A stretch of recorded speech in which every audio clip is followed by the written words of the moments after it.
All welcome back to our YouTube channel. Here is the non spoiler review of the film Saripodhaa Sanivaaram. ఇంకా movie చూసినట్టు నా opinion చెప్పే ముందు ఇప్పుడే కానీ మన ఛానల్ మీ ఫస్ట్ టైం విజిట్ చేసినట్టయితే please like share and subscribe to my YouTube channel. All it let's back to our actual content. Written and director by Vivek Athreya. Nani గారిది ఈ డైరెక్టర్కి సంబంధించి ఇది సెకండ్ మూవీ.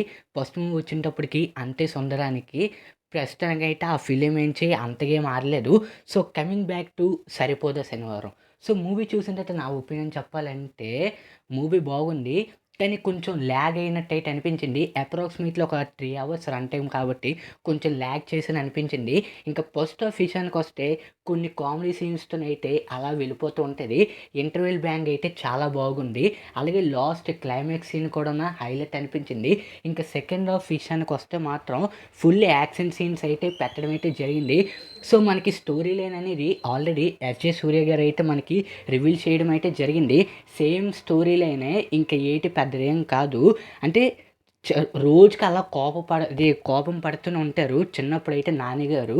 సో అందుకు వాళ్ళ అమ్మగారు అయితే నువ్వు ఈ అన్ని రోజుల కన్నా శనివారం మాత్రమే కోపం అనేది ఎక్కువ తెచ్చుకో, మిగతా అన్ని రోజుల నుంచి కంట్రోల్గా ఉండని చెప్తారు. అదే టైంలోని ఈ ఎస్జే సూర్య గారు మన నాన్నగారు అయితే కలుసుకోవడం అయితే జరుగుతుంది. దాని తర్వాత ఏం జరిగింది అనేది మిగతా స్టోరీ.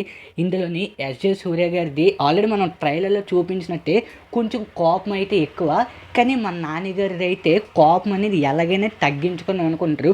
ఒక శనివారం అప్పుడు మాత్రమే కోపం ఎక్కువ పడదాం అనుకుంటారు. సో అదే టైంలోని ఎస్జే సూర్య గారు అయితే కనిపించడం అయితే జరుగుతుంది. వాళ్ళ ఇద్దరి మధ్యన ఎలాగా గొడవలు వచ్చాయి అది తెలియాలంటే ఈ మూవీ అయితే మీరు చూడాల్సిందే. అలాగే వీళ్ళిద్దరి మధ్యన ఒక విలేజ్ కూడా అయితే రావడం అయితే జరుగుతుంది. అసలు ఆ విలేజ్కి వీళ్ళిద్దరికి ఏం సంబంధం అది తెలియాలంటే ఈ మూవీ అయితే మీరు చూడాల్సిందే. అలాగే బ్యాక్గ్రౌండ్ స్కోర్ అయితే నాకు చాలా బాగా అయితే నచ్చింది. డైరెక్షన్ కూడా బాగుంది, కానీ సంథింగ్ ఏదో కొంచెం మిస్ అయిన ఫీలింగ్ అయితే నాకైతే కలిగింది. ఇంకైతే కాదు, ల్యాగ్ అయితే కొంచెం ఎక్కువే పెట్టేశారు, కానీ ఫస్ట్ హాఫ్ కంటే సెకండ్ హాఫ్ మాత్రం నాకు చాలా బాగా అయితే నచ్చింది. ఓవరాల్గా మంచి ఫిలిం అని చెప్పొచ్చు. That's all guys. అరే క్యారెక్టర్స్ అందరూ చాలా బాగా చేశారు. That's all guys. ఈ వీడియో కానీ మీకు నచ్చినట్లయితే please like share and subscribe to my YouTube channel.